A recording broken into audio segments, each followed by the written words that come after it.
अखंड ज्योति जून 2023। शीर्षक है विचार क्रांति का स्वरूप। परिवर्तन सृष्टि का शाश्वत नियम है। मनुष्य, समाज, संस्कृति और सभ्यता को इस परिवर्तन प्रक्रिया से होकर गुजरना पड़ता है। समय समय पर कितनी ही नवीन परंपराओं, प्रचलनों एवं प्रथाओं का देश और समाज की आवश्यकता के अनुरूप प्रादुर्भाव होता रहता है। एक समय की उपयोगी मान्यताएं एवं परंपराएं दूसरे समय में अनुपयोगी हो जाती है। उनमें परिवर्तन और सुधार की आवश्यकता पड़ती है। समाज व्यवस्था, शासन तंत्र आदि में भी समय समय पर परिवर्तन होते रहते हैं। एक व्यवस्था, एक नियम, एक कानून हर काल में उपयोगी नहीं सिद्ध हो सकते। उनमें बदली परिस्थितियों की मांगों के अनुरूप हेरफेर करते रहने से ही समाज की सुव्यवस्था कायम रह सकती है। समाज की सुनियोजित संचालन और विकास की दृष्टि से परिवर्तन आवश्यक और उपयोगी है। कितनी प्रथाएं, मान्यताएं एवं व्यवस्थाएं एक निश्चित अवधि के बाद जरा जीर्ण हो जाती हैं तथा ऐसी रूढ़ियों का रूप ग्रहण कर लेती हैं जो व्यक्ति और समाज के लिए हर दृष्टि से हानिकारक है। पर पुरातन के मोह अथवा स्वार्थों पर आघात पहुंचने के भय से मनुष्य उन्हें छोड़ना नहीं चाहता, उनसे चिपका रहता है। फलतः एक ऐसा अवरोध पैदा होता है जो विकास प्रक्रिया का मार्ग अवरुद्ध करता है। अराजकता, अव्यवस्था तथा अवांछनीयता को ऐसी ही परिस्थितियों में आश्रय मिलता है। उनमें सुधार एवं परिवर्तन के लिए जब व्यक्तिगत विरोधात्मक प्रयत्न कारगर सिद्ध नहीं होते तो व्यापक परिवर्तन करने वाली क्रांतियों का जन्म होता है, जो आंधी तूफान की भांति आती हैं तथा अपने प्रवाह में उस कचरे को बहा ले जाती है जिनके कारण समाज में अव्यवस्था फैल रही थी। प्रिया संघर्षात्मक होते हुए भी क्रांति सृजन की एक ऐसी प्रक्रिया है जो उपयोगी मानवीय मूल्यों की पुनर्स्थापना एवं संयोजन के लिए आवश्यक है। जनमानस में संव्याप्त भ्रांतियों में से एक यह है कि क्रांति परिवर्तन की हिंसात्मक पद्धति है तथा क्रांतियों को जन्म देने में आर्थिक विषमता ही प्रधान कारण होती है। वस्तुतः कार्ल मार्क्स की साम्यवादी विचारधारा के बढ़ते हुए प्रभाव ने उपरोक्त मान्यता को जन्म दिया। मानव जीवन के अनिवार्य पहलू अर्थ और संबंधित तंत्र के व्याप्त होने के कारण मार्क्स इस निष्कर्ष पर पहुंचे थे कि समाज में मूलभूत प्रेरक शक्ति अर्थ ही है। आर्थिक असंतुलन ही समाज की विभिन्न समस्याओं को जन्म देता है। यह असंतुलन जब चरम सीमा पर पहुंच जाता है तो क्रांतियों का सूत्रपात होता है। मार्क्स के अनुसार विश्व की अधिकांश क्रांतियां आर्थिक विषमता के कारण हुई है। यह मान्यता एकांगी और अपूर्ण है। वस्तु स्थिति की गहराइयों में पहुंचने के लिए इतिहास का पर्यवेक्षण अध्ययन करना होगा। प्रख्यात फ्रांसीसी क्रांति का इतिहास यह बताता है कि उन दिनों फ्रांस में निरंकुश शासकों का प्रभाव बढ़ता जा रहा था। जनता अत्याचार, अन्याय की चक्की में पिस रही थी। नागरिकों की व्यक्तिगत स्वतंत्रता एवं अधिकार लगभग समाप्त हो गए थे।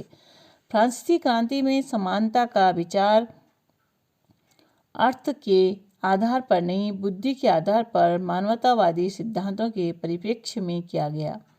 मौलिक प्रेरणा यह थी कि मनुष्य जब जन्म लेता है तो स्वतंत्रता तथा समानता एक समान होते हैं।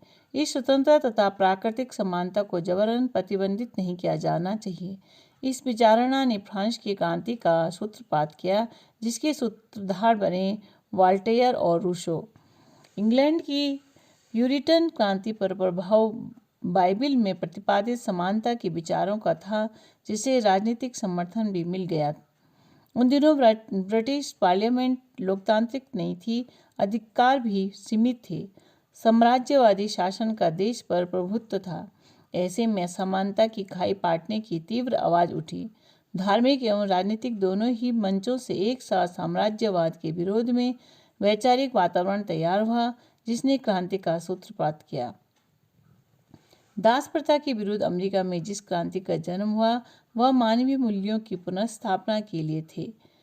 काले गोरों के बीच भेदभाव की प्रवृत्ति चरम सीमा पर थी।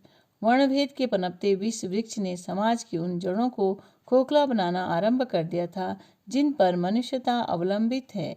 काले लोगों पर गोरों का अत्याचार, अनाचार बढ़ता ही जा रहा था। उत्पीड़ित मानवता के व्यथित स्वर ने विद्रोह की आवाज फूंकी।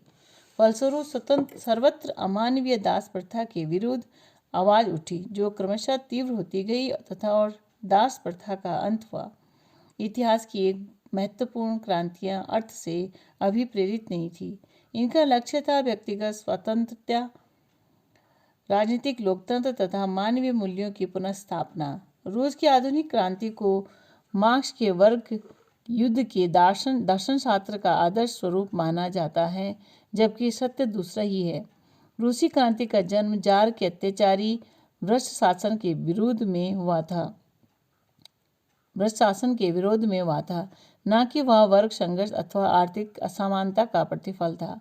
अस्तु आर्थिक विषमता को एकमात्र सभी समस्याओं का कारण मानना तथा क्रांतियों का सूत्रधार करना विवेक सम्मत नहीं है।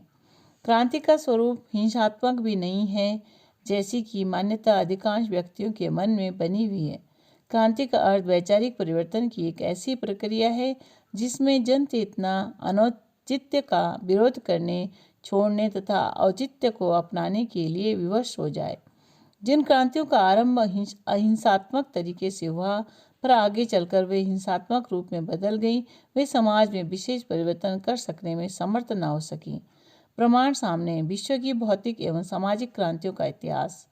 विश्व की अधिकांश क्रांतियाँ जिन आदर्शों से प्रेरित होकर शुरू हुई, वे आगे चलकर गौण हो गए और एकमात्र सत्ता के परिवर्तन की प्रमुख लक्ष्य रह गया। सत्ता के संकुचित लक्ष्य तक केंद्रित हो जाने से क्रांति का अभीष्ट लक्ष्य कभी पूरा न हो सका।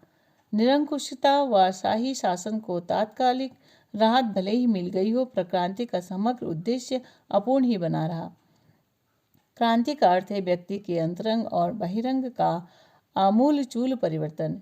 एक ऐसा परिवर्तन जो मनुष्य समुदाय को परस्पर एक दूसरे के निकट लाता तथा बांधता हो। समाज की रूढ़िग्रस्त परंपराओं और कुरीतियों को समाज करता तथा स्वस्थ परंपराओं के प्रचलन के लिए साहस दिखाता हो। निस्संदेह क्रांति का स्वस्थ स्वरूप और महान लक्ष्य ही होना चाहिए। स्पष्ट है कि इस महान लक्ष्य की पूर्ति हिंसात्मक तरीके से नहीं, विचार क्रांति के अहिंसात्मक आध्यात्मिक प्रयोग उपचारों के द्वारा ही संभव है। बुद्ध का धर्मचक्र परिवर्तन क्रांति का आदर्श और समग्र स्वरूप था। गांधी का स्वराज आंदोलन भी इन्हीं आदर्शों से अभिप्रेरित था। मात्र बाह्य परिवर्तन से समाज की अनेकानेक समस्याओं का समाधान होना संभव रहा होता तो कभी का हो गया होता। विश्व में अनेकों हिंसात्मक क्रांतियां हुई है, सत्ता में परिवर्तन हुए हैं, पर मानव जाति की मूल समस्या अपने स्थान पर यथावत बनी हुई है। फ्रांस, इंग्लैंड, अमेरिका, रोम तथा रूस की प्रख्यात क्रांतियों के बावजूद यह नहीं कहा जा सकता है कि इन देशों में मानवतावादी व्यवस्था स्थापित हो गई है। असमानता की खाई पट गई है और आपसी सौहार्द की मात्रा बढ़ी है। यह तथ्य भली भांति हृदयंगम करना होगा कि परिवर्तन का केंद्र बिंदु मनुष्य है। बाह्य परिस्थितियां तो आंतरिक परिवर्तन के अनुरूप बनती बदलती रही है। क्रांति की सफलता का मनुष्य के आंतरिक परिवर्तन पर अवलंबित है। समग्र क्रांति भी मनुष्य के भीतर ही संभव है। समाज को तो यथास्थिति ही प्रिय है, उसकी स्वयं की व्यक्तियों से अलग कोई सत्ता नहीं है। बाह्य परिस्थितियों में परिवर्तन की बात सोचते रहने तथा मनुष्य के आंतरिक परिवर्तन की उपेक्षा करते रहने से कुछ स्थायी हल नहीं निकल सकता। हमें स्थायी परिवर्तन के लिए एक ऐसी आध्यात्मिक क्रांति का श्री गणेश करना होगा जो अहिंसात्मक हो, वैचारिक हो तथा जिसका लक्ष्य संपूर्ण विश्व हो, न कि सीमित व्यक्तियों अथवा एक समाज विशेष का परिवर्तन मात्र। कहना होगा कि आध्यात्मिक क्रांति द्वारा ही व्यक्ति का बाह्यांतर परिवर्तन तथा समाज का पुनर्निर्माण संभव है। इसके लिए ऐसे सशक्त वातावरण का सृजन करना होगा कि मनुष्य परिवेश की उत्कृष्टता में ढलता बनता चला जाए। संगठन शक्ति की महत्ता उपयोगिता असंदिग्ध है। बड़े परिवर्तन संगठन के बिना नहीं हो सकते। व्यक्ति अकेला कितना भी समर्थ क्यों न हो, एकाकी कुछ नहीं कर सकता। संसार में जब भी क्रांतिकारी परिवर्तन हुए हैं, संगठित प्रयासों के बलबूते हुए हैं। आध्यात्मिक क्रांति की चिंगारी भी उत्कृष्ट व्यक्तियों की आहुति पाकर प्रज्वलित होगी, दावानल का स्वरूप ग्रहण करेगी। सर्वत्र संव्याप्त दुष्प्रवृत्तियां, अवांछनीयताओं, कुरीतियों, मूढ़ मान्यताओं, अंधविश्वासों का कूड़ा करकट उस दावानल में ही जल सकेगा, पर उस अग्नि को प्रदीप्त करने के लिए सर्वप्रथम ऐसे ही भावनाशीलों को आगे आना होगा जो स्वयं के व्यक्तित्व को सोने की भांति तपा सकें और कुंदन बनकर समाज को आलोकित कर सकें। शिक्षाप्रद प्रसंग। आस्थाओं का उन्नयन, चिंतन का परिष्कार, सत प्रवृत्तियों का अवगाहन, ये दिखते तो तीन हैं पर वस्तुतः एक ही तथ्य के तीन रूप हैं। सत्कर्म और सद्ज्ञान वस्तुतः सद्भावों का ही उत्पादन है। यही है जागृत आत्माओं के माध्यम से प्रज्ञा अवतार द्वारा कराए जाने वाला महाप्रयास। हर जागृत आत्मा को अगले दिनों अपनी समस्त तत्परता और तन्मयता जनमानस के परिष्कार